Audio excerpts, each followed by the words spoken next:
శ్రీరామనవమి హిందూ సంప్రదాయంలో అత్యంత పవిత్రమైన పండుగలలో ఒకటి. ఈ రోజున భగవాన్ శ్రీరాముడు జన్మించిన రోజుగా భావిస్తారు. శ్రీరాముడు విష్ణుమూర్తి యొక్క 7వ అవతారం. ఈ పండుగను చైత్రమాసంలో శుక్లపక్షం నవమి తిథిన జరుపుతారు.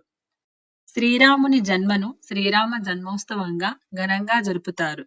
భక్తులు ఉదయాన్నే స్నానం చేసి శుభ్రంగా పూజా కార్యక్రమాలు నిర్వహిస్తారు.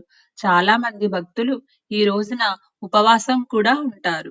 రాముని కథలను వినడం, రామచరిత మానస్ లేదా రామాయణంలోని శ్లోకాలను పారాయణగా చదవడం చేస్తారు. ఈ రోజు సత్యం, ధర్మం మరియు కరుణకు ప్రతీక అయిన శ్రీరాముడిని స్మరించే రోజు. రాముడు ఆదర్శ పురుషుడిగా, ఆదర్శ రాజుగా దేశవ్యాప్తంగా ఆరాధించబడతారు. మందిరాలలో రామ, సీత, లక్ష్మణ, హనుమాన్ విగ్రహాలకు ప్రత్యేక అలంకరణలు చేస్తారు. సీతారామ కళ్యాణం, ఊరేగింపులు, భజనలు, కీర్తనలు జరుగుతాయి. శ్రీరామనవమి మనుష్య జీవితంలో ధర్మానికి విలువ ఇవ్వడం, న్యాయం, కర్తవ్య బోధ మరియు వినయ మార్గాన్ని అనుసరించాలనే సందేశాన్ని గుర్తు చేస్తుంది. శ్రీరామ నవమి రోజున వడపప్పు, పానకం నైవేద్యంగా పెట్టడం వెనుక ఆధ్యాత్మిక భావనతో పాటు మంచి శాస్త్రీయ కారణం కూడా ఉంది. ఇది ప్రత్యేకంగా వేసవి కాలంలో వచ్చే పండుగ కావడం వల్ల పానకం శరీరానికి కూలింగ్ డ్రింక్. పానకం అంటే బెల్లము, నీరు, యాలకులు, మిరియాలు కలిపిన పానీయం. బెల్లంలో గ్లూకోజు, మినరల్స్ ఉంటాయి. వెంటనే ఎనర్జీ ఇస్తుంది. మిరియాలు, ఏలకులు జీర్ణశక్తిని మెరుగుపరుస్తాయి. వేసవిలో డీహైడ్రేషన్ నివారించడానికి ఇవి సహాయపడుతుంది. అంటే ఇది సహజమైన ఎలక్ట్రోలైట్ డ్రింక్ లాంటిది. ఇంకా వడపప్పు విషయానికి వస్తే, వడపప్పు తేలికైన ప్రోటీన్ ఫుడ్. వడపప్పు అంటే నానబెట్టిన పచ్చపప్పు, అంటే పచ్చి గ్రీన్ గ్రామ్. ఇది తేలికగా జీర్ణమవుతుంది, శరీరానికి ప్రోటీన్ ఇస్తుంది, శరీరంలో వేడి పెంచదు.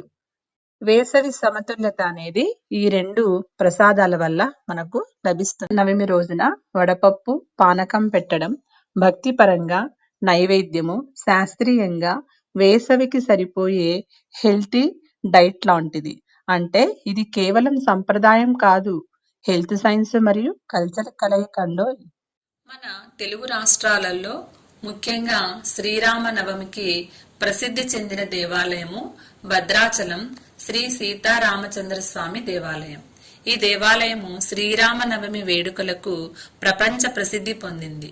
ఇక్కడ జరిగే సీతారాముల కళ్యాణం రాష్ట్ర పాలకుల సమక్షంలో ఘనంగా నిర్వహిస్తారు.